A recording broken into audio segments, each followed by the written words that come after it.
Mine. Hello.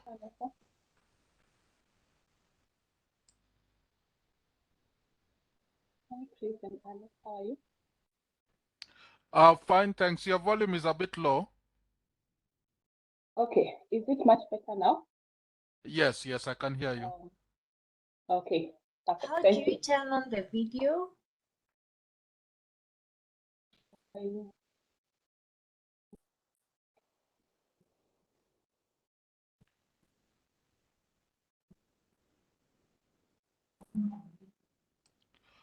I- I think that maybe was it a webinar setting? Yes. So it has to be done by the person who, let me see, webinar settings. Okay, video.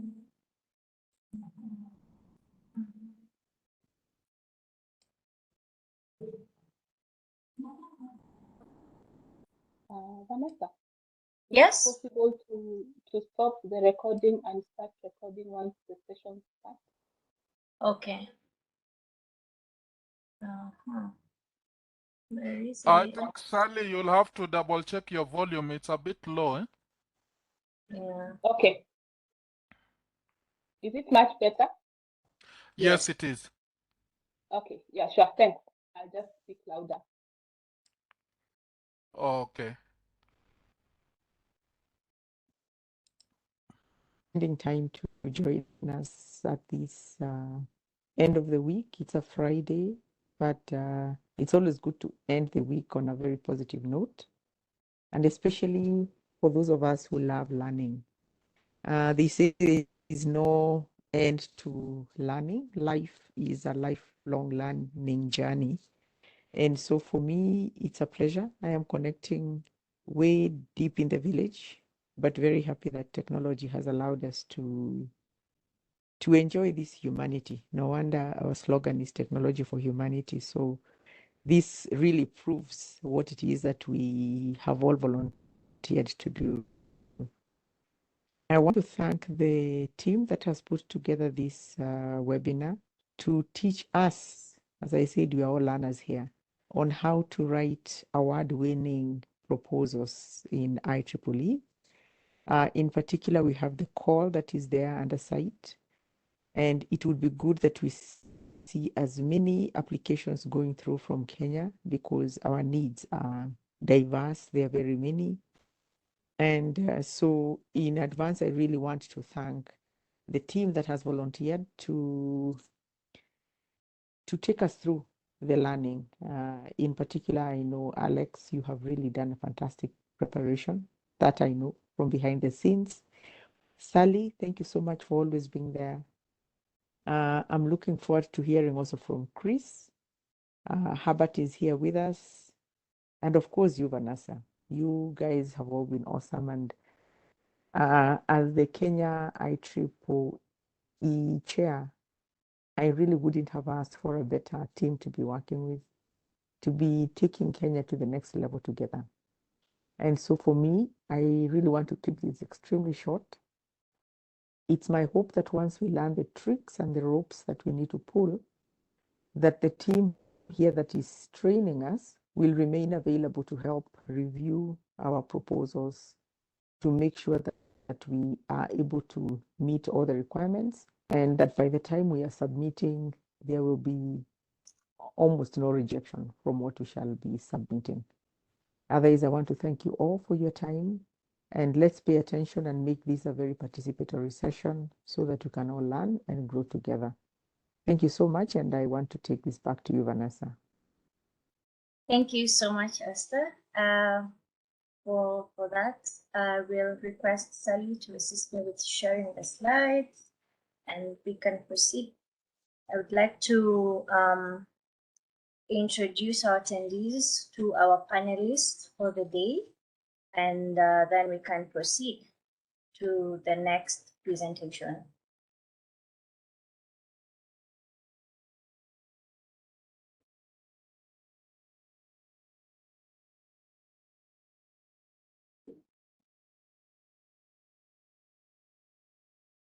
Okay, as she brings that up, we'll just begin.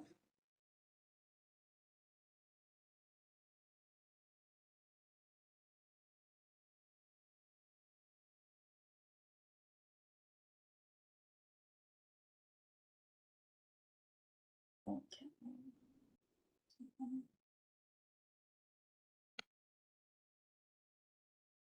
So for today, we're going to be looking at the IEEE site grant proposal writing.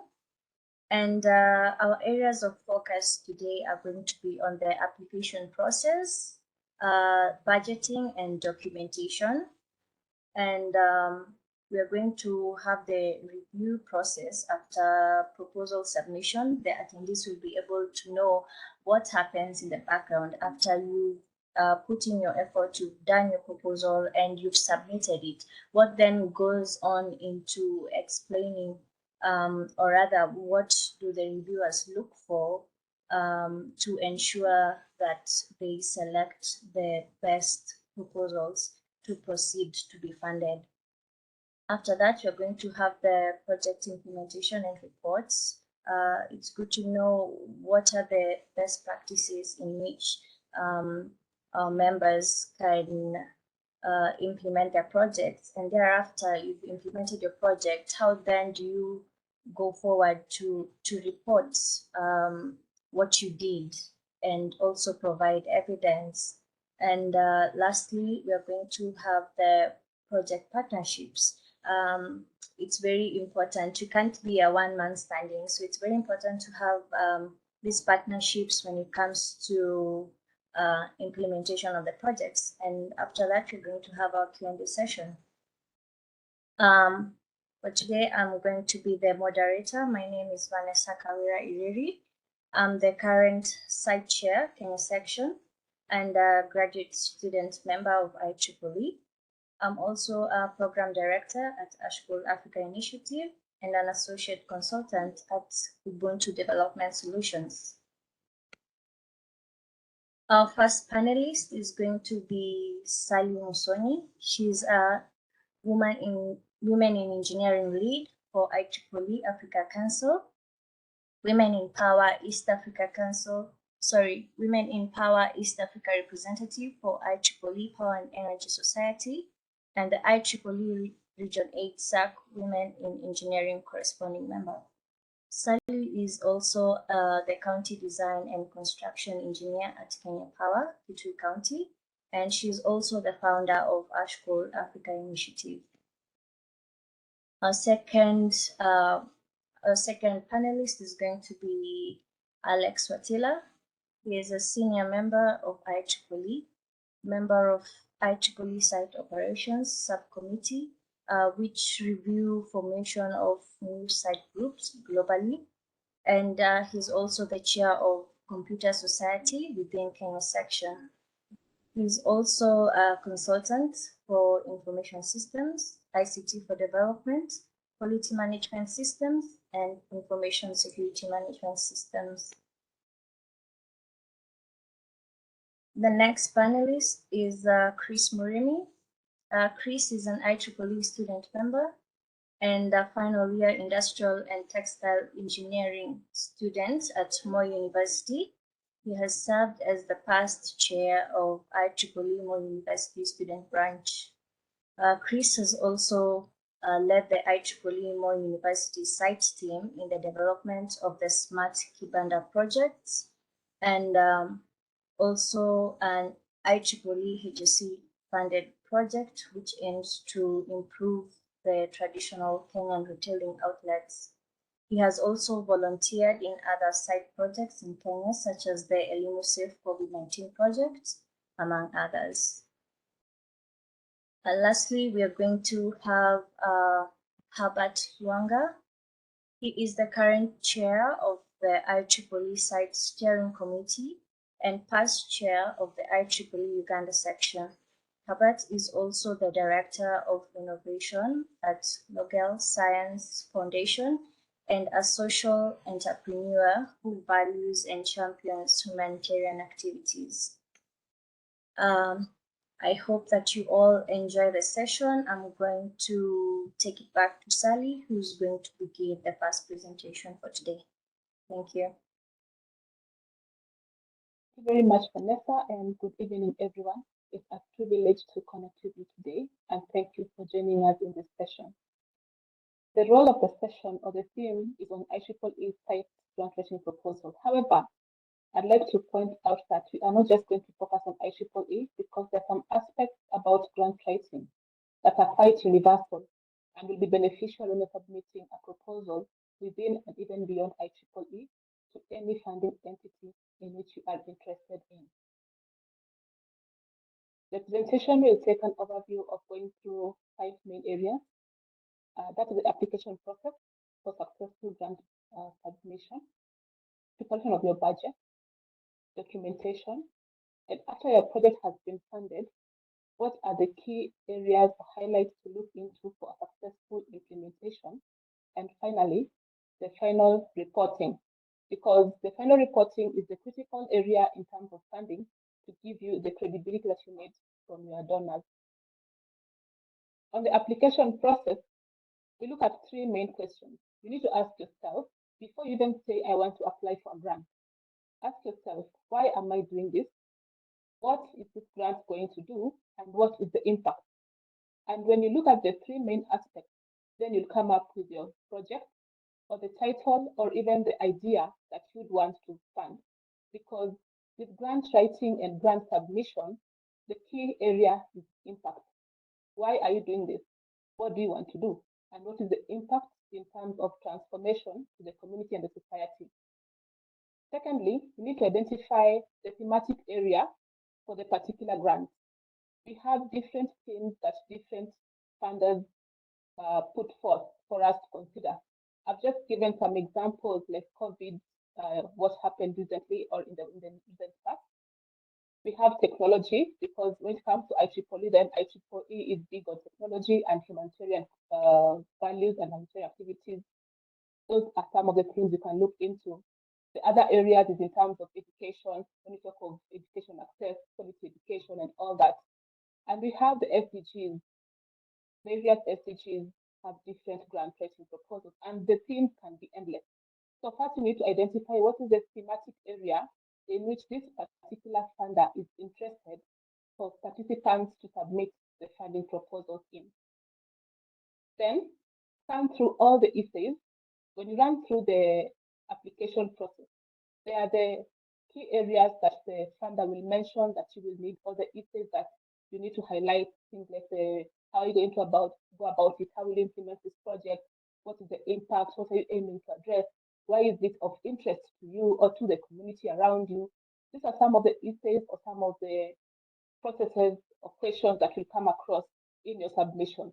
So you need to scan through to understand your scope and be keen on the number of words. When you look at the number of words, for instance, if one of the essays says, why is this particular project important, with a maximum of 250 words, it's advisable that you do a minimum of 50% of the maximum word count. Do not submit a 1-line sentence for a 250 word, for instance, for a 250 word paragraph, and you just give a statement and say, COVID hit our country very hard, and this project is very sustainable and very viable. That means it lacks content, it lacks depth, and it's not quite impactful even from that statement. When you look at the number of words, the minimum number of words you should put in there should be 50% of the maximum when you're writing your essays or when you're writing your scope in terms of the submission. Now you have your project, understand your theme, you have a rough idea of what you write on each essay or on each section, depending on the questions that come. The other thing you need to consider before putting your document together and submitting is budgeting. You need to prepare a list of all the items you will need to successfully implement this particular idea that you have come up with in the name of a project. I'll give an instance. For instance, if I want to do a solar installation at a school, I need to ask myself, what do I need for this to be done successfully? And you list all these items, which you now present to various vendors or suppliers to give you quotations, preliminary quotes, for you to be able to estimate how much am I requesting for. You need to obtain at least 3 supplier quotes for each item.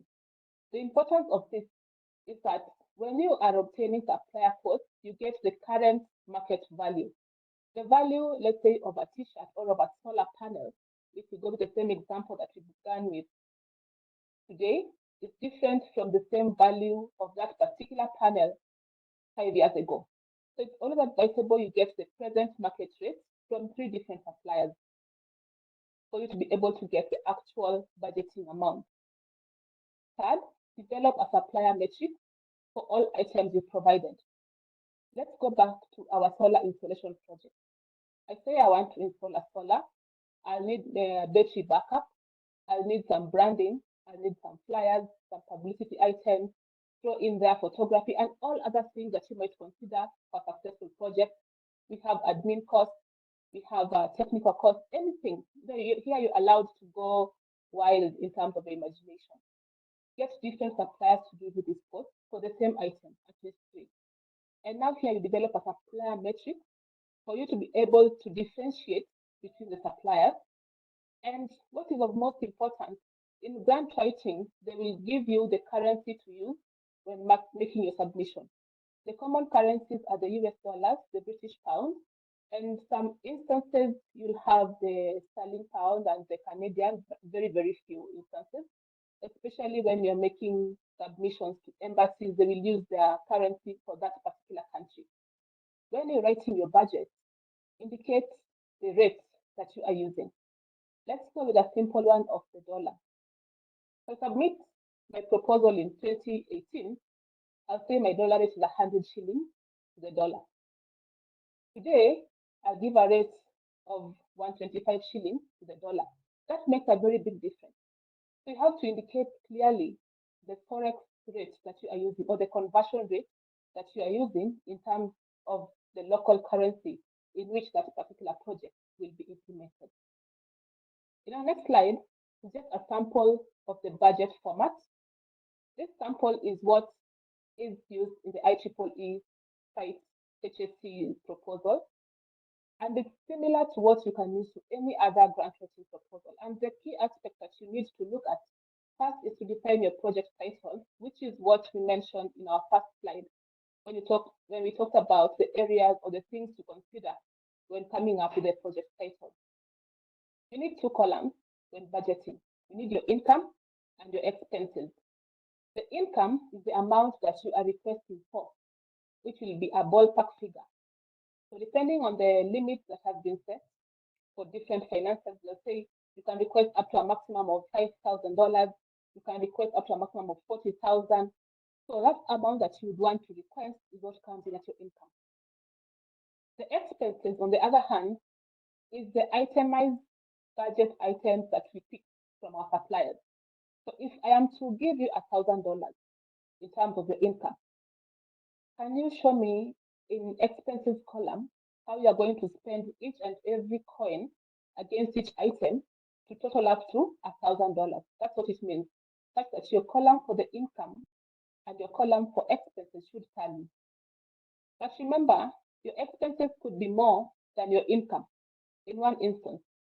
If I'm giving you $1,000 and your expenses are $2,000 or $1,500, I can only give you up to $1,000. But for the extra amount, you need to have either in-kind contribution or a partner that will give you the exact amount of what is the variance in your budget. And for this point, if it's another financier, you need to show commitment. The best way to go about it would be in-kind contribution. And how would you balance the in-kind contribution so that it's not tangible in terms of monetary value?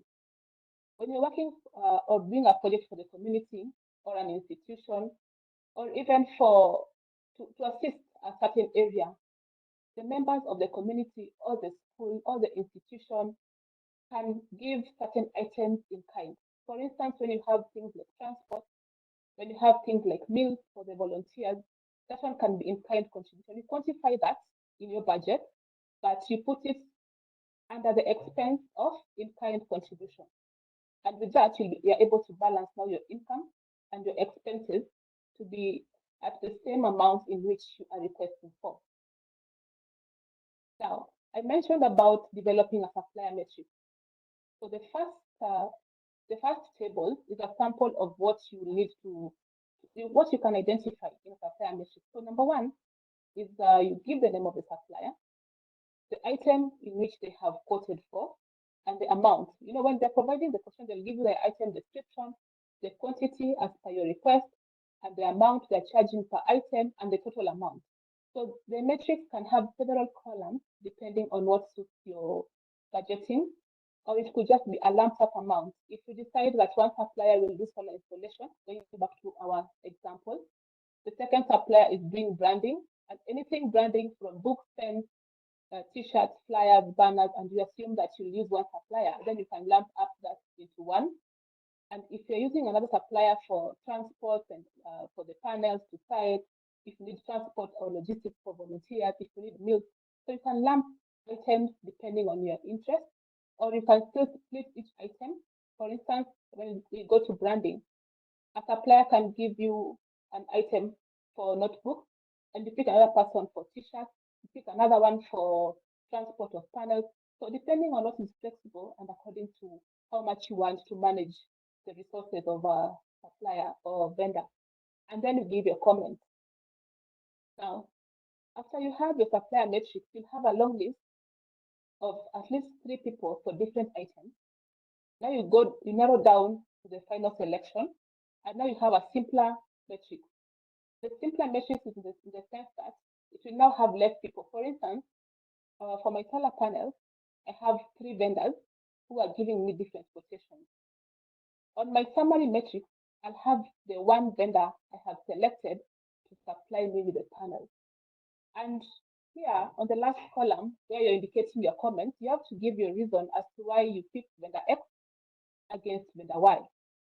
Some of the reasons you pick a vendor is because of the cost, where you might opt to go for the cheapest. The other reason might be of the quality. One vendor could be cheap, but their quality is not what you need. And you might go for the most pricey vendor because of the quality. So you have to consider various aspects before selecting a particular vendor, and that's what you indicate on your comment column. And the reason of doing a supplier matrix is to avoid instances of biases or favorism, and to bring justification to you as a person who's submitting for a grant proposal, to show professionalism and openness. Next is on our documentation. So we've prepared our budget on the side. We have our idea. Now, what do we need that will boost or will reassure us that we are in the right direction? You need to gather supporting documents, and this, in this case, is what we'll call endorsement letters or references. And the reason for the endorsement is to support that you are actually doing a grant, not for your own benefit, but the benefits to which you mentioned in your project, and the objectives will be met. So there are some of the letters that you can use when you're submitting your grant. When it comes to IEEE, you need a letter of recommendation from your section chair for the different sections across the region and even globally where IEEE is represented. You need a letter of support from the site chair for your section, because the funding of the IEEE site project are done through the local section. You need the 2 letters. You need the institution support letter. In the event that you're doing a funding or a grant proposal to an institution, like a community or a school, if it's a community, you need a letter from the community or the local administration. If it's a school, you need to get that in good time. And the same way, you need the letter of support, like I mentioned, for the community. And the importance of these 2 letters, the community support and the institution letter, is to show the partnership or the collaboration. It is bad when you get funding for a project. Let's say I assume I want to implement, let's go back to our same project, a solar project in a certain area, and I've given you the funds, and the people say no, or there's no goodwill, or there's no surety that even the panels will be safe. You need to show that there is goodwill from either parties who are implementing this project, and even as the implementing agency, it is actually needed. That is where the endorsement letters come in handy. At times, you may not submit your proposal with the letters ready, but be sure to have them in hand anytime that they will be requested for. The other thing, you need to prepare a project tracker. Going back to our terms that we said we will come through and see the terms and the essays and everything, we always say, I'll give you $1,000 and expect you to use the funds within a certain period. All donors will always define the period in which the funds are to be used. There is no donor who will give you money to spend at will.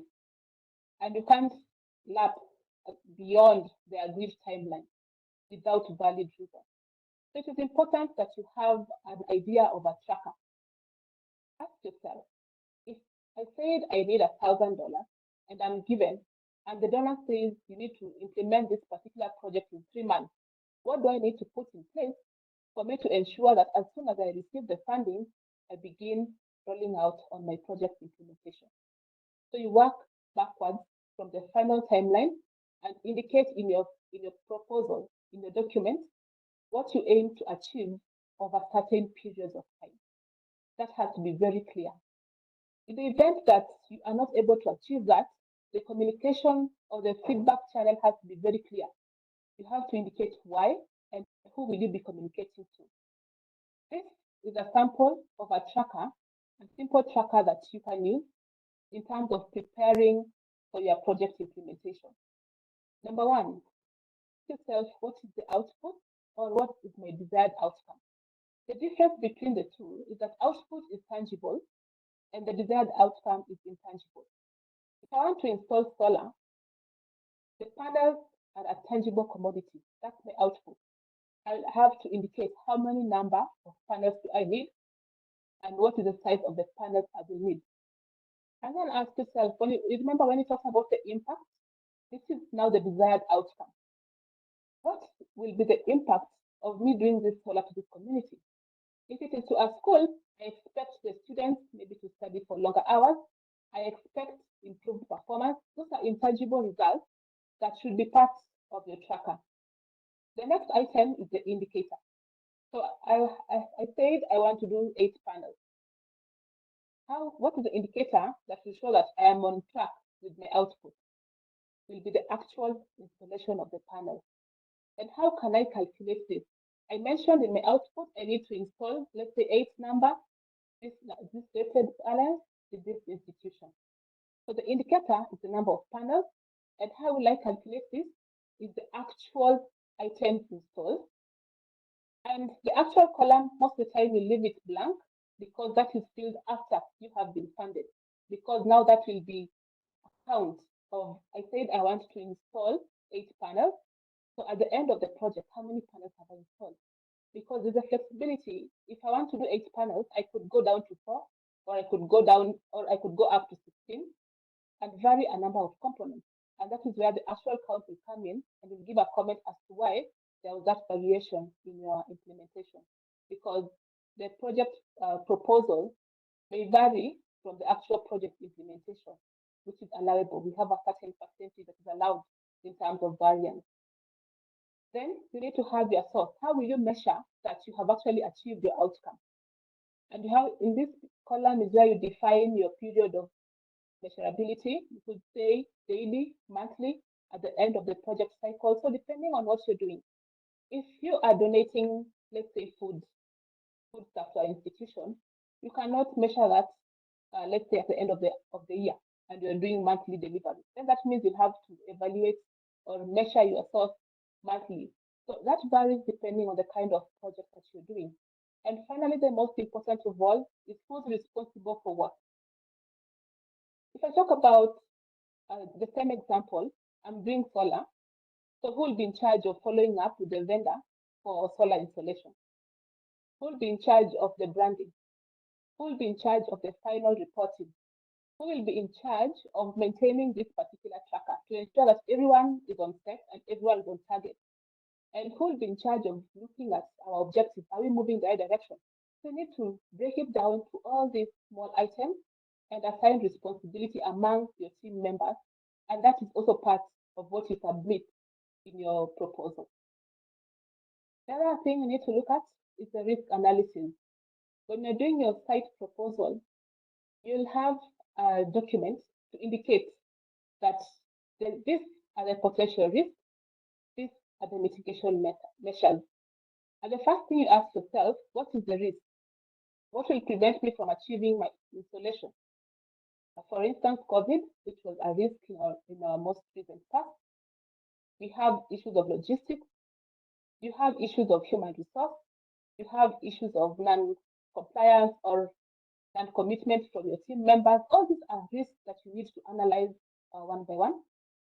And then, what is the impact of this risk? Let's take, for instance, the non-commitment from my team members. What is the potential risk? Is it high risk? Are they highly to boycott? Are they least likely to boycott? You consider that and say they are least likely to boycott because we worked on this together, or they are least likely to boycott because we are doing this as a group, as sites. We are doing this as a section. We are doing this as an organization, as an institution. That means your risk is lower. In the event that COVID happens, that is a very high risk because you cannot move. So you need to consider all this, and at the same time, how will you mitigate this? If it is non-commitment from my team, how can I mitigate? Can do team building during the project implementation that will bond the team together, and a number of activities that you can come up with. If it's about installation, you can outsource to a company. They do the installation, and the team, a team is selected to go and review and commission and hand over. So these are just some of the areas that you can look into in terms of risk analysis, because you will need to have a risk analysis model done for your proposal. In summary, what have I just said from this side? When we are doing our IEEE grant writing, one, you need to consider your documentation, have all your supporting documents, have a tracker indicating the timeline of your project from the start to the end as part of your submission, have your vendors give you quotation, which will be critical in preparing your supplier matrix and will double up to your budget that you will submit to the income which you expect in terms of the funding that you request for, and the expenses showing the itemized cost per item. Have your teams in mind. Know who am I partnering with in this particular project, and let them be aware. If you're partnering with another institution, let them give you a letter of support to show that they are aware, and in the event that you receive the funds, they are willing to walk the journey with you. And finally, what are your risks that will prevent you from implementing this particular project? At this point, let us say that now you've submitted a successful document and it has been funded. How do you implement your project? To successfully implement your project, we have 4 areas that you'll need to look into. Number 1, what are my immediate next steps? And this goes back to your tracker, where you said, if it is funded, my next step maybe be to visit this particular place or to communicate to people or to confirm my supplier, to confirm delivery and all that. So what is the immediate next step? And what is the next milestone? What's the difference between the two? When you're setting your tracker, remember we said it has to be a certain time frame and assigned to a specific person. The next milestone, assuming I'm working on item number 1 right now, I should have it in my mind. If I am through with 1, what is next? So that I do not finish 1 and I'm thinking, what can I do next? Because you'll end up wasting a lot of time when you don't know your next step is. And what are the expected deliverables? Here is where you look back at your tracker and you expect, and you say, I am at this point, I need to move to point B. And I'm expecting by the time I'm moving to point B, the outcome for 1, 2, and 3 is very clear. Know your risk issues and investigate the timeline. Finally, is on the reporting. You need to prepare a final report of all the project outcomes, collect all your receipts, the delivery notes, mission certificates from your vendors or your suppliers, and have quality project photos. Ensure the branding is done right, especially for all sponsors and partners. If a donor is giving you money, ensure that you confirm the logo to use, the resolution, the positioning. Let them approve any branding design that you have done before you go ahead and produce that item, and invest in getting quality photos. In closing, they say a picture is worth 1,000 words. This final slide is just one of the projects that we did, Elimutef. As you can see, even without us telling you that it's an IEEE funded project, one can already tell that this is an IEEE site funded project. Thank you very much, and let us continue engaging. Back to you, Vanessa. Thank you, Sally, for that wonderful presentation. We'll hand it over to Alex. You can proceed with the next part of the presentation.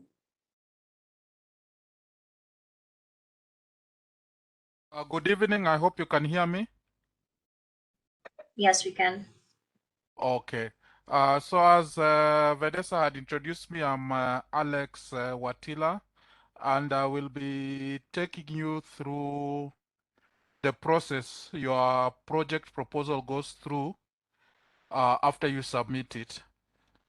Sally has touched on some of the issues, so I'll try and not repeat what Sally has already covered. So at the top you can see a link. If you go to the link, you will find all the information that I will share, but I'll go through those stages. There's usually a stage 1 evaluation, a stage 2 evaluation, then a decision is made, then risks and legal issues are considered, then it's approved, and the funding is sent. The way I'll do my presentation, I'll try to highlight areas that will help your project proposal succeed. So in the stage 1, they are looking that the project is within scope, it meets eligibility requirements, and is a strong candidate for future consideration. They are usually very concerned and they would like a project that would succeed. And one thing they'll be looking at is the starting point should always be the needs of the community.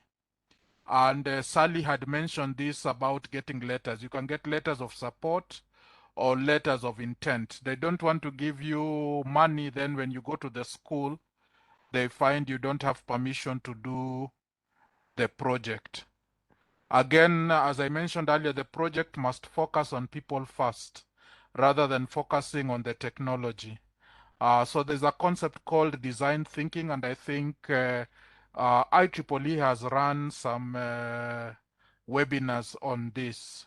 If there is a need, we can plan to also have such a course later on. And then projects should have a good connection with local organization, which means this should be the local site chapter and the local IEEE chapter. Rarely will a project be approved if you are not partnering with the local chapters. And then you should make sure your team includes as many IEEE members as possible and with the necessary skills to make the project succeed. So those would be some of the things they would be looking at. Again, humanitarian activities and site have some biases or things they like. So if your project is in agriculture technology, ICT, but focused on connecting the unconnected or rural communities, medical technology, sustainable power technology, water sanitation and hygiene, you will most likely go forward. Again, the technologies addressing pressing community needs, even if they're not in the previous areas. If you can demonstrate this is a pressing community need, that will be quite important. Local community needs and stakeholder engagement again will be looked at. So you will need to explain the local community need, including context about why it is a challenge and why it is important to the community. So as I mentioned, it's people first before technology. So you need to understand really the needs of the community, and the community has to agree this is a priority need. And it would be good if they could, you could have a letter or some kind of documentation demonstrating that. Then after stage one, they will drop a few proposals, and the ones that look strong enough will move to the second evaluation, where they will actually have further scrutiny. So they'll be looking at that all the necessary information has been provided and the project has a reasonable chance of success. Sally mentioned this. They encourage submission of videos, photos, which will introduce the project team, demonstrate the need identified, or explain the technological solution to be implemented. Any supplementary material that further demonstrates worthiness of the project as well as evidence of any co-funding commitments should be provided. I think Sally had also mentioned that. I've included a list where you will find a checklist of everything that you should look for, but I would like to highlight a few things that would be looked at. So the primary applicant has to be an active IEEE member and a member of a Region 8 site group. You remember I said before, you can't do this project without connecting with the local site chapter and the local IEEE section. And the primary applicant has to be a member or higher.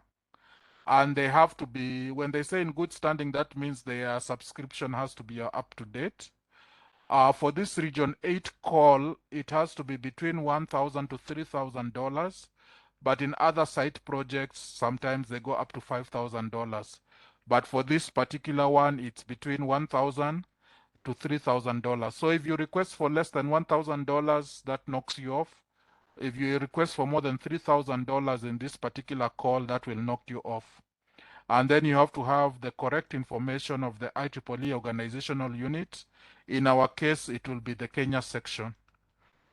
Again, this is some of the things that we look at your project documentation. In the executive summary, it should be clear how the project will address a local need. There's a section on project assessment. So they should be clear there's an IEEE relevant technology component to the proposed solution. You remember earlier I had talked about maybe agriculture, medical, or connecting the unconnected. And then your project implementation plan, which Sally mentioned. For this particular call, it should not exceed 6 months. So you should show that the project can be implemented within 6 months. And then application responses, I think Sally had also mentioned this. The question should be answered completely. Don't put one-word responses like no or yes. You should put sufficient detail. And the proposal will be signed by the primary applicant and includes the IEEE member number. So pay attention to that. Sally talked a lot about budget, so I'll not dwell on it. But just to point out that there are some costs that are not allowable. So rarely will they agree to have volunteer salaries. Travel is usually limited, and then indirect costs are not usually considered. They want as much of the project to go, as much as the funding to go into the project. So again, if you have supporting funding, then the supporting funding can cover the indirect costs. And Sally had also mentioned this, that if you have additional sources of funding, they should be clearly mentioned, and Sally demonstrated that. So again, on the site, you will find a template, so make sure you use the correct template. So at stage 3, they evaluate whether the proposal is the most qualified to be awarded funding. So there might not be funding for all the projects that have been submitted. So the most qualified are the ones that are awarded fundings. And some of the things that might prevent you from being awarded is the project does not relate to a pressing need of a specific community. Remember, people first. Again, the project should involve deployment of technology, customization of technology, or development of technology. So if your project doesn't fall under this, you'll find that maybe under another arm of IEEE, it would fall there. So supposing, like for me, I wanted to do a coding camp, most likely it would not qualify under site because we are not deploying any technology, customizing any technology, or developing any technology. Again, if your project does not clearly articulate active community involvement, and that's why I mentioned this and Sally mentioned this, that if you have a letter from the community confirming that this is a need and they will be involved, and also even they will give in-kind support, that would help you. Again, projects that are primarily research or commercial will not be funded under site. So research would be, say, an academic project. Commercial might be that you are doing a startup. So site would not cover that, but there are other areas of IEEE that could support you in that. Site primarily focuses on the community needs and how technology can support sustainable development goals. Again, projects with no clear articulated plan for impact measurement.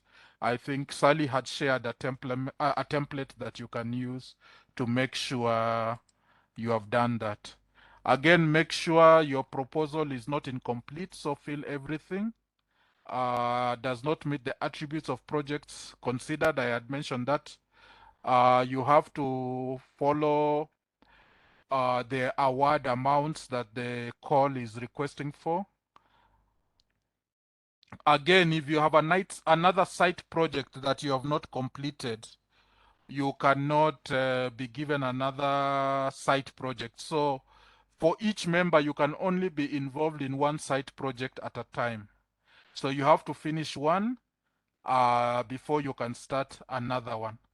And again, that means in terms of application, just be in one team. Don't be in many teams, as that might be an issue and prevent award of a project. So Sally talked about the budget, so I will not dwell on that. Again, if you have submitted it to another place, you must disclose that in addition to submitting to site, you have submitted it to somewhere else. So after a project has been awarded, they do a risk and legal review, and some of the things they are looking at is that you're complying with international and local laws. Again, issues of economic sanctions and export control laws must be obeyed. If you're working with children, IEEE has guidelines for working with children which you must comply with. Data privacy laws and regulations like GDPR. I keep on messing up the acronym, but General Data Protection Regulations. So you have to obey privacy rules. So again, if your project is, say, collecting personal information, they might want to have further discussions with you. Then during COVID, there were restrictions, say, on travel, or you have to demonstrate that you're taking the necessary health precautions. Again, any conflict of interest must be declared. So there is an IEEE Principles of Business Conduct which you have to familiarize yourself with, and you have to respect intellectual property rights. So those are some of the things they will be looking for under the risk and legal review. So to avoid your project being turned back at this stage, you need to demonstrate compliance to these things. And if you look at the templates, they have given you guides. I just highlighted some of the issues that they might look at. Then they would approve your project. And this is where they make sure that the IEEE member who is signing it is a professional member or higher and is in good standing. That is, he has the subscription is up to date. But they can add, say, student members as secondary applicants, but the primary applicant must be a professional member or higher. Again, when they are considering approval, they look at how the local community will be benefit. So always in your mind, people first. The scope must be well defined. I think Sally demonstrated that. I mentioned you have to have a team with the necessary capacity, so involve as many people as possible for success. Make sure the relevant stakeholders are involved. Make sure you are relevant to IEEE mission of advancing technology for the benefit of humanity, and then you must demonstrate the potential for success. And then the final stage is the funding is sent. And this is why I said you have to partner with the local section. The money cannot be sent to you directly. The money will come through the local section. This does not mean the local section will dictate how the project should be conducted. They just want to make sure that the money is used according to IEEE rules. And that's why you have to partner with a local chapter. Rarely will they send to a chapter that is not local unless that country does not have a local section. But in Kenya, we have a local section, so it would come through the local section, and you'd have to now then work with the treasurer. I think Sally is still our treasurer. So you would deal with Sally on financial matters.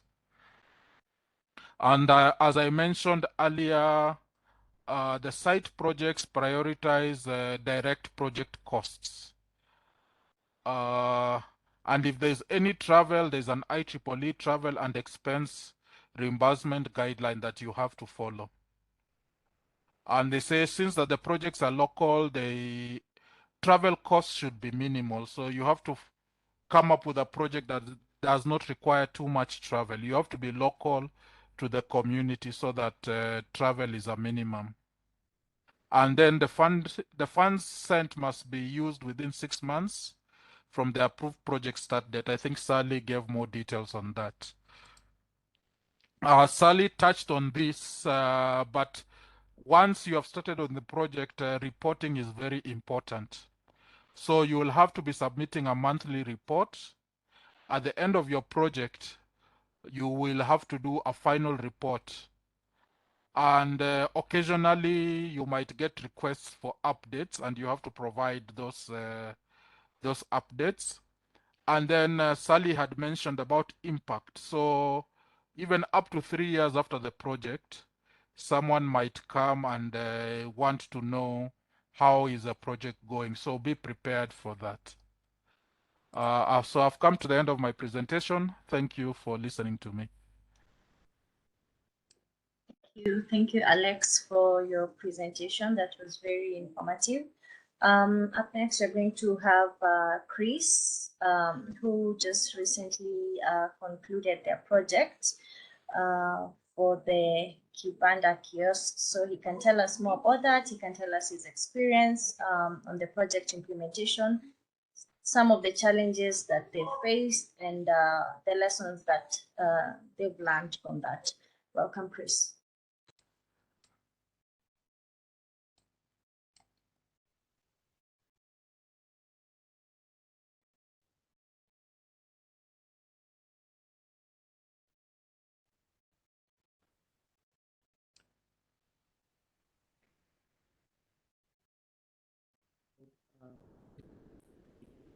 Is visible from that side. If it is, please confirm. Pardon? I was asking if my screen is visible and I'm audible from your end. Yes, I can hear you clearly. And the screen is visible from your side. Yeah, it's a bit blurry, but we can proceed. Okay, thank you very much. I'm very excited and honored to be part of this panel, given that I'm a student member. So I'll be sharing with you some of the experiences, challenges, and lessons I've gathered through the Smart Kibanda project that we were doing here at our student branch. Yeah, so my name is Chris. I have been the chairperson for Moi University till a few weeks ago. I also was a part of the Smart Kibanda project. I've been an active IEEE volunteer. I'm also a student member in IEEE. Yeah, so Smart Kibanda was a project that, Smart Kibanda was a project that we did here locally. It was aimed to improving the traditional informal outlets that are mostly used in Kenyan marketplaces. This is a problem that we have noticed for quite a while in Moi University, given that our campus is not in town, so most of the retails are the retail happen mostly in these informal outlets. So the settings usually experience a number of problems that include security problems. There are no power sources, meaning that one cannot be able to work even at night. Also, there is a problem of storage and issue of shelf, right? So we came up with this problem to provide a key area to these people who are a keep a solution to these people who are normally engaged with this. This is to show that most of the projects that are funded to us, as Alex said, must really connect, must have that human emotion in them. Yeah, so developing the project, we were a big team. As Alex said, you have to engage as many IEEE members as possible. And the team lead was Gibinji, who now came in as a professional member from IEEE. Is to apply for an IEEE project, you have to have a member or senior, being the first applicant. So we as students came as the second applicant of the project. So in the team, we had everyone play a specific role that is for his assignment of responsibility and tracking each task. Yeah, so there are also good titles we gave to ourselves. They are good for our CVs and LinkedIn. Yeah, yeah. So our journey was quite exciting. We started last year after the proposal acceptance. So for the proposal, we had worked for it quite a while. But one of the interesting part in IEEE Act that personally experienced is the fact that even the team that reviews the proposal, as long as you have a good idea, they are ready to help, because we really and a lot of follow-up in terms of them asking us to improve on our proposal. So it's not like when you don't have that A plus proposal is not considered. So there was some follow-up. We were able to make the correction, and finally the proposal was accepted. After the acceptance of the proposal, we proceeded with forming the team. So during the team, we had took four categories in particular that we had for our team. We had a team that was managing the finances. That was our finance team. We had a team that did the research. That is meeting with the end users and trying to know what in particular they needed as the solution for the problem they were experiencing. Also, we had the team that was involved with the structural and the mechanical designs and fabrications. We also had a team dealing with the electrical and smartness aspect of the project. So after we did form the team, it was first we had a bigger number, but we also had some rules that we set to make sure that each member that was in the team really committed. So we had to drop some members who didn't really commit to the project. Yeah, so that we have the members that who are ready to commit. So after we did form our team, we proceeded to the planning phase. This was the most exciting part of the project. There is when you come to learn about how to really manage the project. Some of the tools that we use during the planning was the work plan. The work plan. We also want the task trackers that we use to track different tasks. We also did some now serious emphasis on research on the budget to make sure that our budget was quite extensive in terms of the project. After now the planning, we proceeded to the design phase. Now this is where we put the idea now to visible models that we would present somewhere, maybe and which played a great role to guiding us on what we would deliver. these designs we really considered or went back with the research team to really understand what the user or the one who was to end use the product really needed to, now when we are developing, there was a problem, but the solution we provided at first, we thought about these in terms of what we would see now. Now we want to get the emotions from the users, and now we figure if we say we were developing compartment, what exactly type of compartment were they requiring. So after we concluded with the design phase, we proceeded with the fabrication. Is now we are within the welding, those parts and the installation. We also did the deployment phase. Yeah, so in IEEE, as Alex stated, in that project, you have to do monthly reporting. So each month from last year, November, we did monthly reporting. And now we are working on our final report, which we are supposed to submit 60 days after the end of the project. Yeah. So this is an example of this is a work plan that we use, a Smart Kibanda work plan. This work plan was a list of all the activities that we thought, this we created at the beginning of the project, that was on November. This was a list of all the activities. We sat down and after scrutinizing the project, we thought this is what we require to give that project the solution that we had promised. So after developing the work plan, we had the date for each activities when it would end. We went ahead and developed using the work plan, now the task tracker. The tracker now is the one that we use to assign each member the different activities that were in their work plan.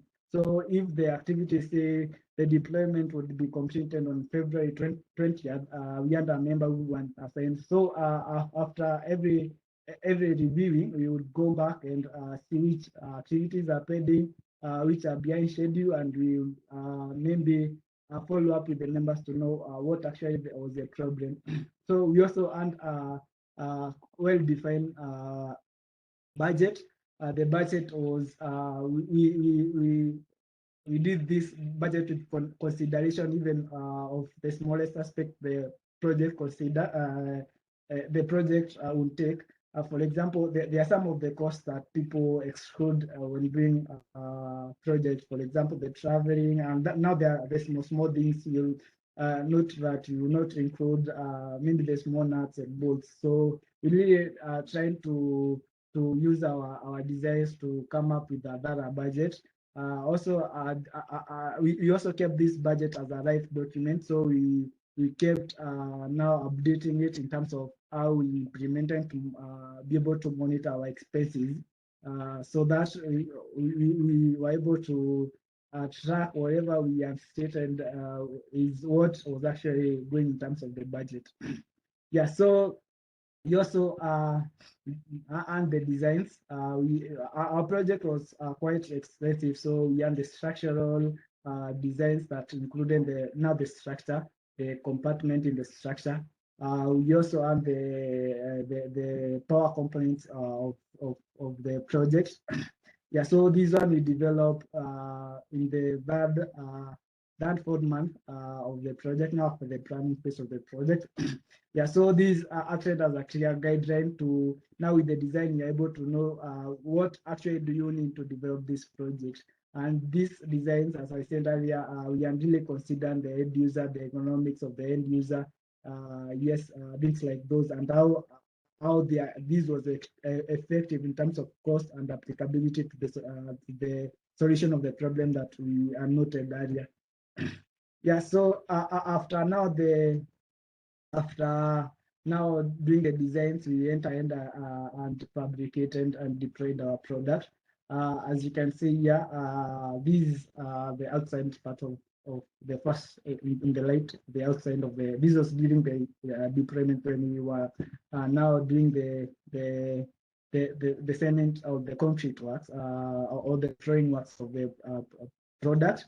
Yeah, so our branding, we really consider the fact that as Sari and Aria said, consider the aspect that everyone will be able to know this is a IEEE project, and because these are some of the things that were involved. There is our student branch, the ARC site, and our campus, University help us in terms of making this a success. Yeah, so we also have some other aspects. That is the solar powering, the sensors in the units that we went ahead in installing. Yeah, so after then, now we have the full units that we deployed and give to the users. Yeah, so I'll now discuss with you the lessons, skills, and opportunities that I've been able to gain from these. Mostly is on the skills that personally have gained, given that this is the first project of this magnitude for 8,000 USD. You agree with me, it's not a small amount that I was able to manage. So there's the aspect of project management. You'll be able to understand, not now in bookwork. You know, most of us are coming from the student background. We really, and these knowledge, these are theoretical knowledge. So you come to maybe scrutinize in a real life situation about the different project management techniques, their characteristics, and try to evaluate which best fit your project. Also, the financial management skill was also a great aspect, being able to track that money. Like, agree with me that numbers are not quite easy sometimes. So mostly for us, we used Excel sheets that we were able to easily manipulate and are free. So we didn't go for any software that we would pay. Yeah. Also, there is the aspect of communication. So you will actually be communicating with the team members. You also do the lighting, the partnership letters, the reporting, the proposals. So these are some of the skills. You also did the technical skills that include the design work, the fabrications. We did designs of fryers, we did the designs of unit, we did the solar designs, the smartness designs. Also, you also be able to understand how to manage now personnel and also be able to network. We really network with a couple other institutions that we hope would be our partners. Yeah, so with that network now, you have great other opportunities. Yeah, so knowledge is key. Throughout the project. We have kept learning as a key priority. So now, being that we were students, we really engage the professionals in trying to get some of these skills. So in every phase of our project, we undertook, we did that training that are available in our IEEE More University Student Branch YouTube channels. You can go and watch them. These are ranged from financial management to project management to designs to developing solar projects. Yeah, so there were a couple of them. Some were open, others we did close, but maybe were quite sensible in terms of our project. Yeah. So we also want physical meetups and trainings that we carried throughout the project to ensure that in every aspect of the project we undertook, we want to review, we want to engage professionals who help us review and maybe give us the assurance that we were on the right track. Yeah, so some of the challenges that we faced is it was quite hard balancing the project with classwork. Given that most of us, almost 90%, that is excluding the Benji who came as a professional, and our patron, Mr. Kifaru, was also helping us in the project. The rest of us were students, so we really tried to balance these projects and our classwork. Yeah, so this is not, I would say that when you are doing a IEEE project, it's not the project you require incentives. So it requires commitment. You are coming in as a volunteer.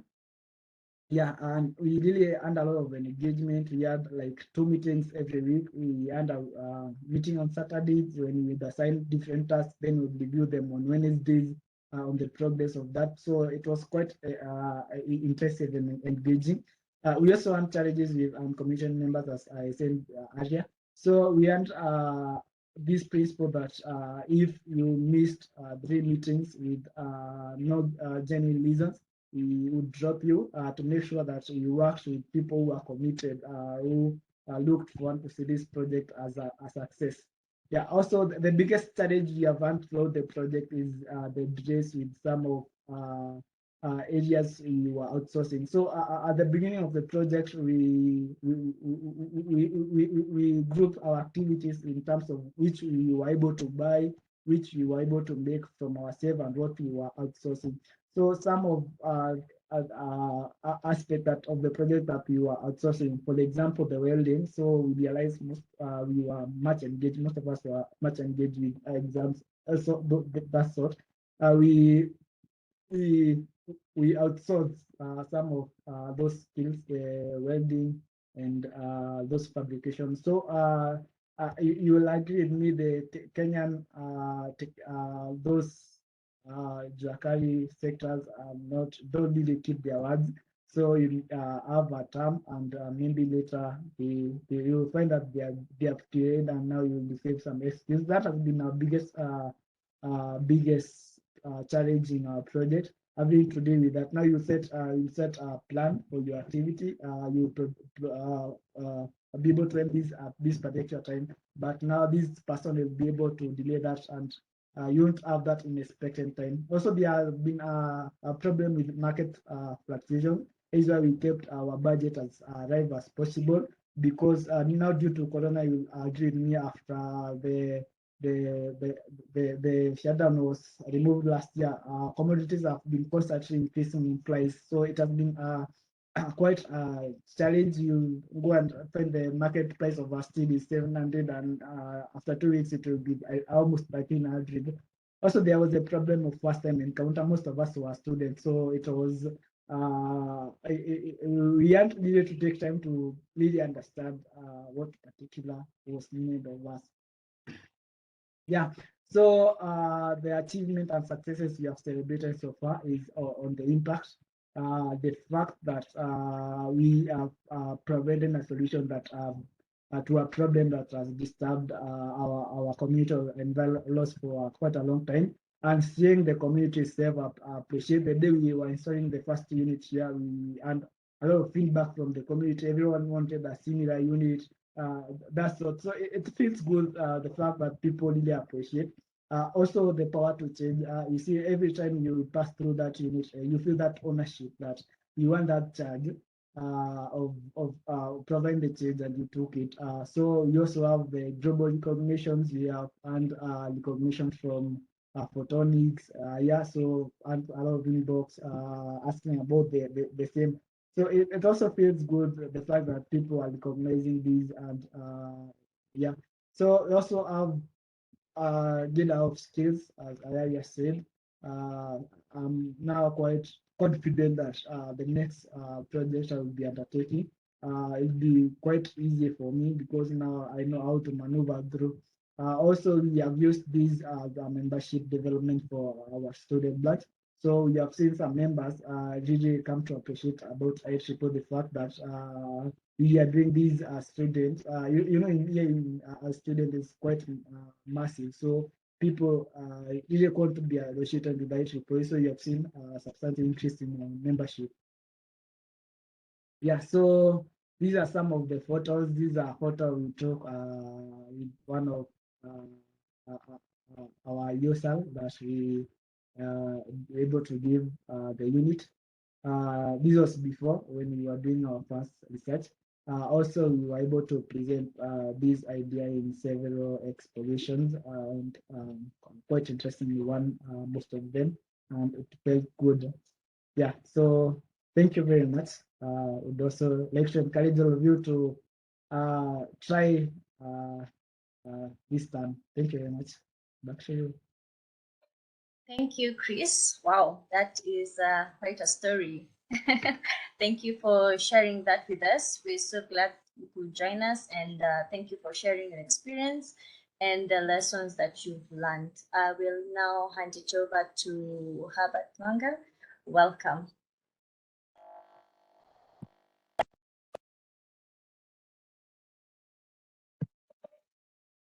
Hello, everyone. Am I audible? The volume is a bit low. Hello, am I audible now? Yes, Yes. you are. Oh, great, great. Vanessa, do you mind sharing my screen, or I can you could be sharing my slides from your end? Could I try from my end? Yes, you can try from your end. It's okay. Okay, sure, sure. Thank you.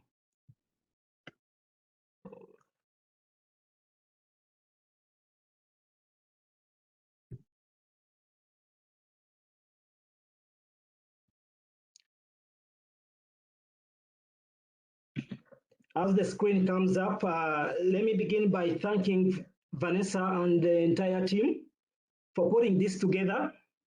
Many thanks for the efforts. Okay, hold on. Can everyone see my screen?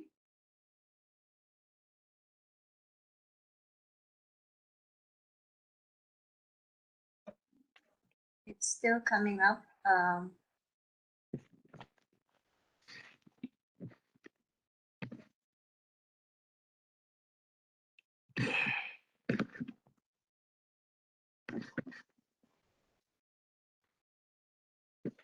Okay. Yes, we can see your screen now.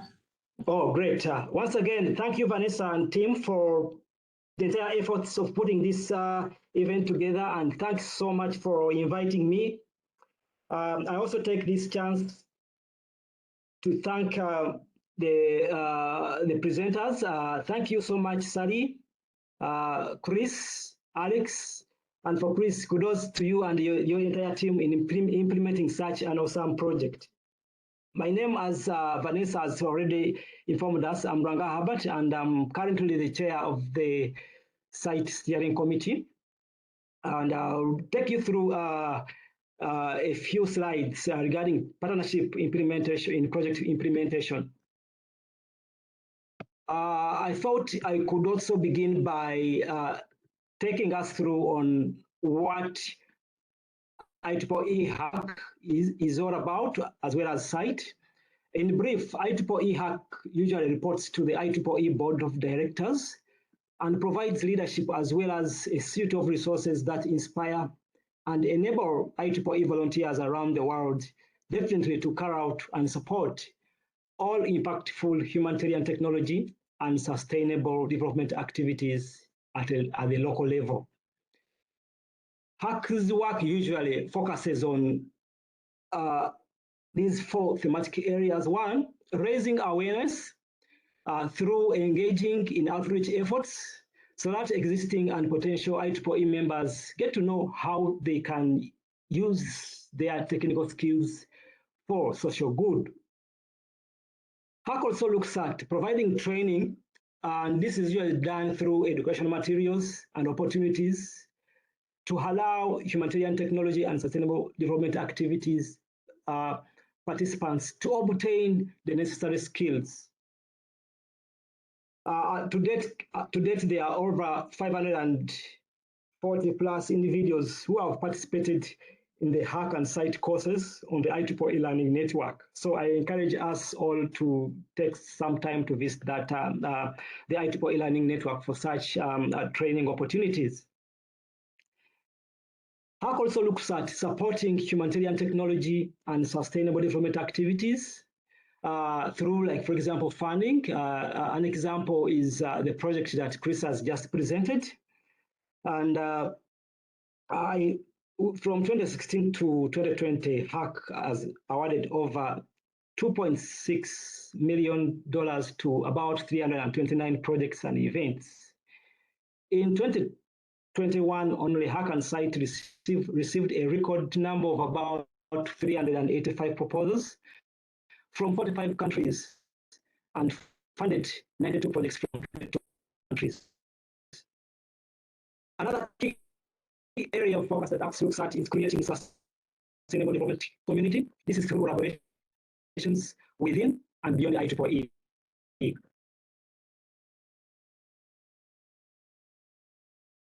I'll also talk about site, what site is all about. As you might all know, the site is a popular field on ground initiative operating within HAC.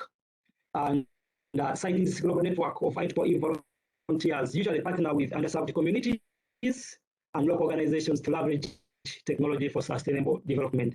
An example, once again, is the project that Chris has just presented, whereby he worked with the local communities in coming up with a solution to their problem. There are over 22,000 individual site members in 121 countries, and this is usually 66% are usually students or graduate members. Site also encourages members to form groups to learn about sustainable development, build relationships within their local communities, as well as implementing projects that utilize technology to tackle key challenges within their communities. And definitely, I would encourage each one of us definitely to join us to become an Ieee site member. So, in order to make use of the current opportunities within both HAC and site. Since site's inception in 2011, about 204 site groups have been definitely established in 53 countries. Happy to get to know that Kenya site is one of the upcoming site groups. So we look forward to seeing many projects from the Kenya site in due course. Why is technology a fundamental component of solving humanitarian technology issues in sustainable development? There are quite a number of advantages. One, it creates opportunities for creative solution formulation through a bottom-up approach, just like Chris's project. It also leads to the connection and collaborations with interdisciplinary domains. And within this is that through collaborations, for example, the teams that participate in the project, each of the team member could be having different skill sets, which different skill sets definitely will be applied in the project implementation process. It also leads to the designing and the delivering of solutions that definitely touch the lives of people. Technology also contributes towards a larger cause for a greater purpose. For example, coming up with a solution to a problem definitely will be is one of the advantages of applying technology within the community. It also leads to the enhancement of public visibility on the role of engineering, as well as engineers in addressing complex and real-world challenges. It also promotes engineering as an attractive career path to young students. For example, you're implementing a project whereby you're working with the students. Definitely, these students will, in the long run, be attracted to opt in for technology and engineering careers after seeing you as a professional engineer applying such technology or engineering skills within your community. I will also briefly talk about the HAC and site projects. Usually, these are HAC and site projects are usually grassroots projects that projects from Ieee members and organization units worldwide. Funding is usually between $1,000 to about $5,000 in funding. Successfully completed projects may apply definitely for replication or scaling up. For example, you successfully implement your project, you are definitely free and you submit all the entire reporting, you do complete all the entire reporting, you are definitely free to applying for a scale up or replication. This is one other benefit. Submission deadline is usually announced during the entire call. So every one of us who goes through that call will definitely get to know when the deadline for submitting in those proposals is. Full information about the entire application process is usually found on Ieee site and HAC websites. So always take some time to visit these websites as they have a lot of good information that we could make use of. Well, I'll delve into partnerships in project implementation. Well, as well as in respect to partnership, this is usually an approach whereby two or more organizations commit to mutual objectives, trust as a means, and as well as joint problem-solving methods to pursue an improved cost-effectiveness in a joint project implementation. For example, you are thinking of implementing a solar project within your community. It is important for you to think about who to partner with in terms of implementing that project. For example, who are some of who are the stakeholders are you planning to work with? Who are the project beneficiaries?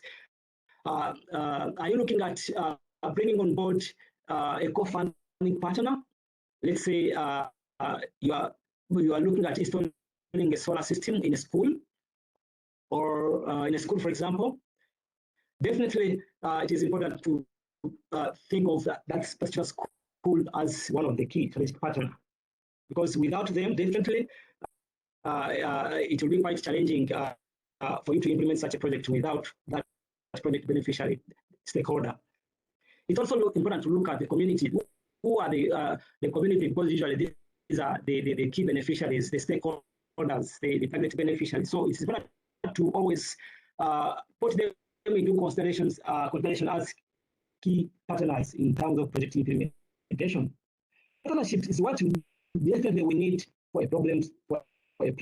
You can't solve that entire problem alone. For example, in addition to the key project beneficiaries, it's also important to think about the other partners that you'll be implementing the project with.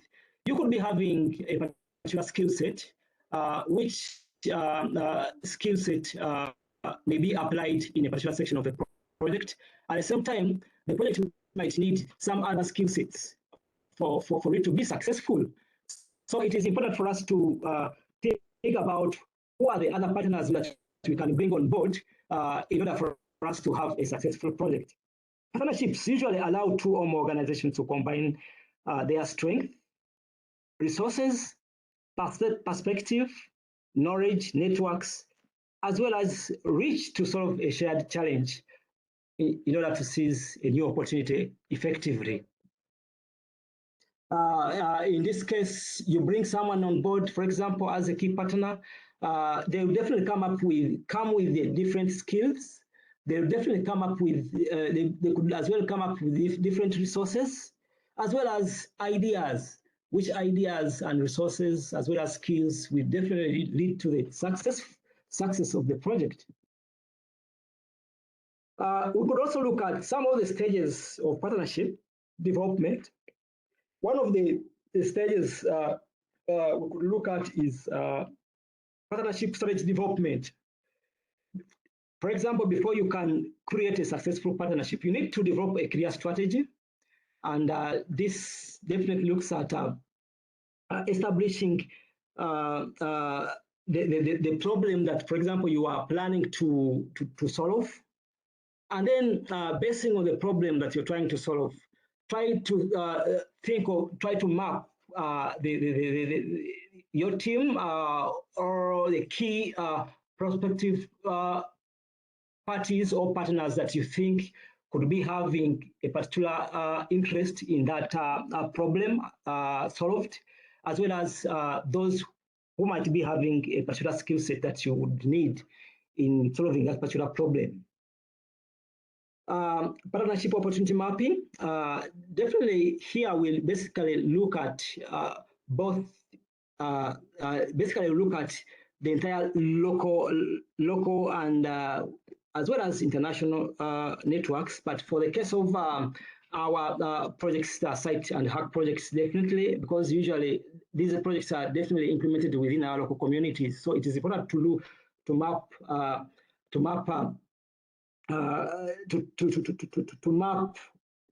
it in terms of the local beneficiaries.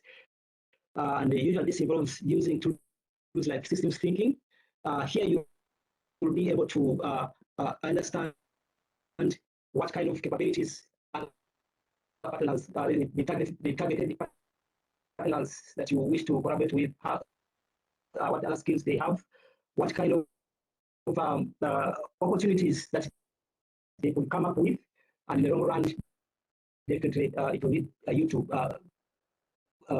proceeding into that sort of partnerships. The other stage could be partnership design and facilitation. This usually involves working together in terms of designing the entire, let's say, for example, a solution. And this usually brings together what the other partner's interests are. Also, it also delves into what strengths the strengths and weaknesses they have, what strengths and weaknesses you have on your side, and definitely at some point you definitely come to a stage whereby each of the partners will have their specific roles. And the other stage could be partnership adaptive management and implementation. Usually, it is crucial to think through partnership roles and responsibilities. This also leads to matching the tasks with matching the tasks with the timelines in terms of project implementation. This also brings about you as the two partners to often communicate together, communicate frequently in terms of project implementation, reporting the progresses of entire activities or projects that you are implementing together, as well as prioritizing on the key areas whereby the key areas where each one has more strength. Definitely that will definitely lead into project success. Why are partnerships important in terms of project implementation? Usually, in terms of partnership, definitely this leads to the successful partnership definitely will lead to a creative, fast and practical development and implementation of an idea. For example, you're implementing a project with a key community partner. Each of you will definitely be bringing in different ideas, different suggestions towards that project. So definitely, on combining all that, we definitely lead to the success of the success implementation of that idea. It brings about multidisciplinary teams that are highly motivated and talented. We've already talked about it. It brings also a benefit of new perspectives in terms of project implementation. Here, assuming the other partner has a particular skill set, definitely they'll be able to share that skill set with you as with the other partner, which leads to the continuous learning of each of the two partners, or of the different partners collaborating. It also leads to the testing of new forms of collaboration. Partnerships also result into the development of humanly oriented solutions. In this case, the technology solutions that we are looking at implementing in our communities, definitely it results into some of new technologies that have not been really implemented before. It also leads to an opportunity of attracting talent in terms of project implementation, whereby each partner could come up with different teams, which teams could have like different talents, which would definitely lead to the success of the project. It is important for us as we are looking at creating these partnerships. It is important for us to think about what are some of the characteristics of a good partner. It is important for partners to respect each other. Mutual respect is one of the key issues. Respect means that each partner values the other and understands the other person's boundaries. And for example, remember each one of each one of the partners has their strength as well as their weaknesses. So it is important for us to have some kind of respect for each each of those. Trust is another key issue. Partners should place trust in each other and give each other the benefit of doubt. For example, you're collaborating with your community, let's say a school, in deploying a particular solution. It is important for each of you as partners to try to trust each other. The other is honesty, and usually this leads to building trust, strengthens the entire relationships in the long run. Compromise is another characteristic. Good communication. Each partner should speak honestly and openly to avoid miscommunication. That constant communication is usually vital and important for the success of solution deployment or project success. Problem solving.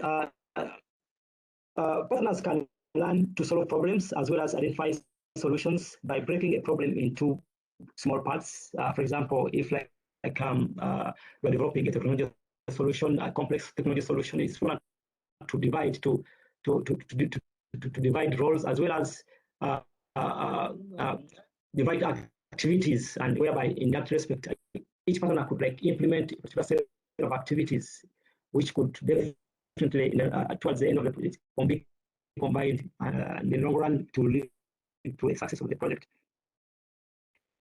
In line with all the above characteristics and related benefits, as well as entire partnership issues, Hack and Site are set to support all volunteers in implementing their projects while utilizing the strategy of collaborative partnerships within the entire volunteer community, as well as the community-based stakeholders. These are the solution beneficiaries. I'll briefly talk about how we can get involved with IEEE Hack and Site. Apparently, there are quite a number of opportunities. One, it's important for us to identify potential opportunities for collaborations and joint programs. Usually, you can participate by publicizing the Hack and Site opportunities. These are usually posted on the website as well as the IEEE site and Hack social media accounts. So always kindly check out for such opportunities. Like I said earlier, it's important that we all become IEEE site members. So you can, site membership is free of charge. So if you're an IEEE member, feel free to add site as your membership, as an additional membership. So it's free of charge, and as a member, you definitely always get access to some of such opportunities. You can as well form a site group to assess the needs within your local communities, and this definitely will enable you to apply in for funding resources from Hack and Site. And in the long run, you will end up implementing such a sustainable technological solution within your community. You can as well take part in free online courses on the entire IEEE Learning Network, ILN. This usually equips participants with the best understanding of humanitarian technology and sustainable development topics. You can as well share the entire IEEE Hack quarterly reports, as well as volunteer on an IEEE site and the Hack committee. That's all my presentation, but before I end my presentation, I definitely thank you all at Kenya section for putting this event together. And just once again, always feel free to reach us. The contacts are available on the IEEE site and Hack websites. Feel free to reach us for any inquiries or any support needed. We shall always be available for any support. Thank you very, very much, and definitely welcome any questions or comments. Thank you very much. Thank you, Herbert, for that presentation. Now we'll go on to the Q&A session. I think there are a few questions that were put in on the chat. First, some of the attendees were asking if the session has been recorded. Yes, the session has been recorded, and we'll try to share the recording with everyone as soon as we can after the webinar is done. And also the presentations from our panelists. We'll also be able to share that information with you so that you can be able to reference for future use. And also you can also be able to use it after this session if you're looking to apply for the Region 8 call for proposals, which is due on 30th June. Some of the questions that I also got on my private chat were if you've applied for the previous call for proposals and the results are not yet out, can you apply during this new call for proposals that is due on 30th June? I think either Herbert or Alex, you can take that question. Thank you so much. I can contribute some of the guidance on this. It usually depends on the calls, because these calls are usually it depends on. For example, apparently, if the call is basically focusing on it's a site and hack call, and assuming that the calls are different, because usually the calls, it depends on the type of call. So if the calls are different, definitely, as the other review process is still going on the other side, definitely are free to submit a proposal on this other on this other side of the call. But it is very rare for IEEE site and hack to have the same call, two similar calls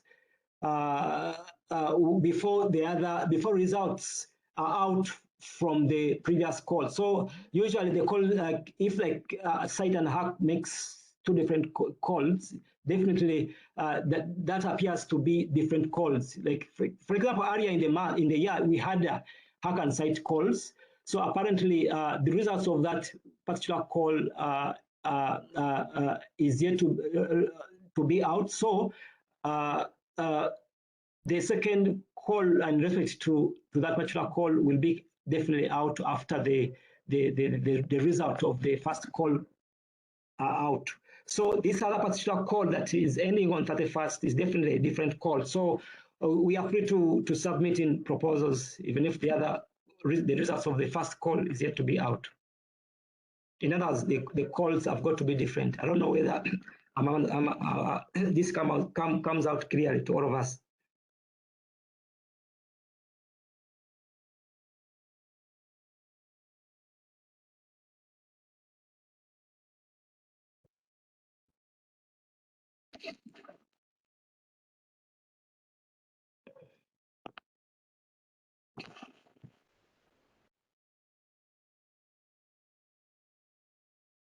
Hello?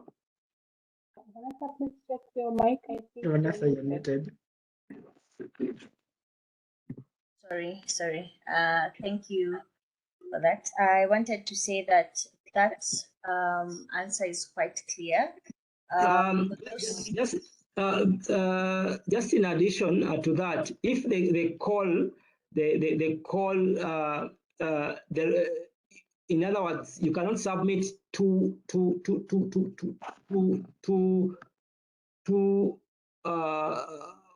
projects at a go. If you have an open call in the same call, you can't submit another project. The result of the other project has to be out first. Okay, thank you for that. Yeah. Other question, I think this one is for you, Herbert, again, on partnerships. Following the funding guidelines, how can projects from different locations collaborate, looking that the funding does not cover, let's say, the travel expenses. So if, for example, Kenya site group wanted to collaborate with the Uganda site group, how would that work in consideration of the funding expenses?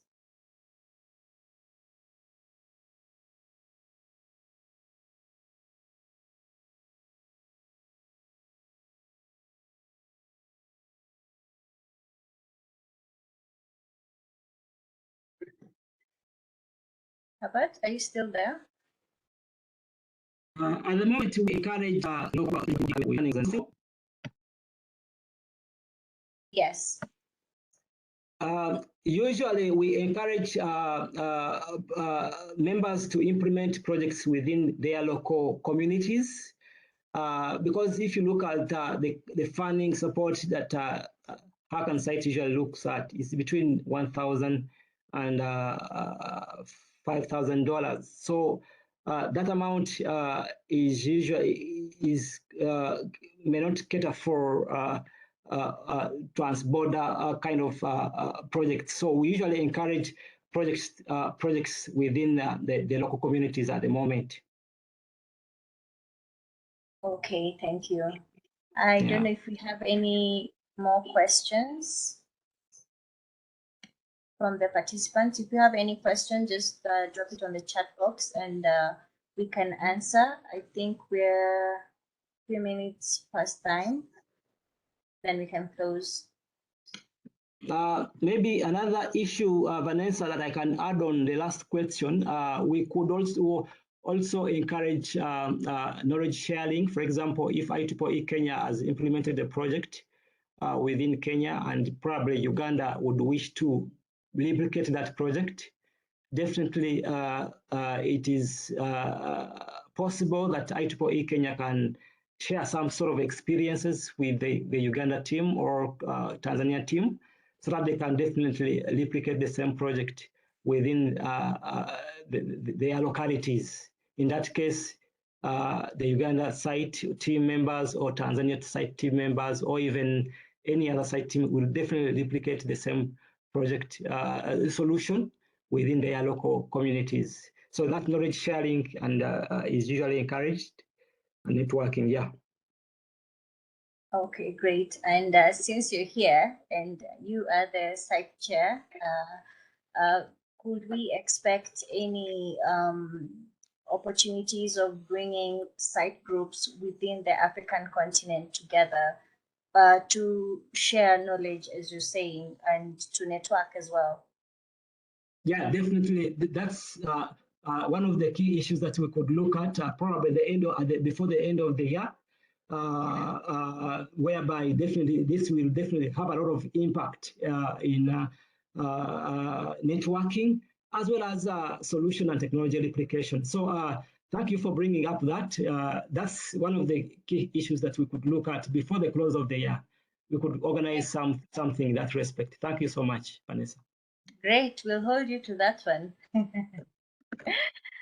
All right, Sure, I don't think we have any more questions for today, but in case you do, I think I'll just drop my email on the chat box and we can be able to communicate further. And please give any comments in regards to the session for today. And if you have any more needs on or ideas on a session that we could cover or other topic areas, we'd be glad to hear from you. Otherwise, thank you everyone for joining us today. We're so happy, and we hope to interact with you more, and we hope to have more sessions like this. So have a lovely night. Let me just drop my before ending. Yes. If anyone on the call who wants to submit for this call ending on 30th June, if you could also let us know so that we can see how to assist you. But please take advantage of that call. Sure. Yeah. I think anyone who needs assistance with with that, you can always reach out to us or your local section leaders, and they'll be able to guide you. I've seen that Juliana has shared the link to the call for proposals that is due on 30th June, so you can just take note of that. Thank you. Thank you so much, Vanessa and team. Thank you so much for to Alex, Sally, Chris, and the Kenya section chair for the efforts. Definitely, let's keep in touch. Feel free to reach us for any inquiries, and let's keep networking. Thank you so much. Thank you, everyone. Have a lovely night.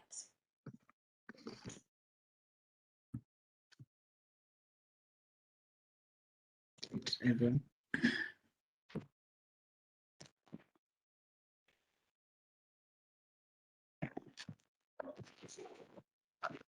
Great job, Vanessa. Have a good night, everyone.